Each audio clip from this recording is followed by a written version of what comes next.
মৃত্যুর ৪০ দিন আগে মানুষ ৩টি স্বপ্ন দেখে থাকে।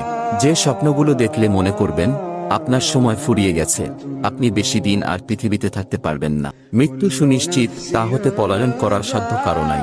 যেদিন আমাদের সময় শেষ হয়ে যাবে, চলে যেতে হবে ওপারের রবের কাছে। কিন্তু আপনি কি জানেন, মৃত্যুর ৪০ দিন আগে মানুষ ৩টি স্বপ্ন বেশি দেখে থাকে। সেগুলো কি, চলুন জেনে আসি। নাম্বার ১, যখন আপনার মৃত্যুর সময় হবে, তখন আপনার মৃত বাবা মা, আত্মীয় স্বজনরা কবর থেকে ডাকবে তাদের কাছে যাওয়ার জন্য। এই স্বপ্নটি দেখলে বুঝবেন আপনার সময় শেষ। নাম্বার ২, স্বপ্নে যদি দেখেন এক দেশ থেকে অন্য দেশে ভ্রমণ করতেছেন, তাহলে বুঝবেন আপনার সময় আর বেশি দিন নেই। নাম্বার ৩, স্বপ্নের মধ্যে যদি দেখেন আপনার হাতে একটি পাখি ছিল, সেই পাখিটি ছটফট করতে করতে উড়ে গেছে, তাহলে বুঝবেন আপনার মৃত্যু অতি কাছে।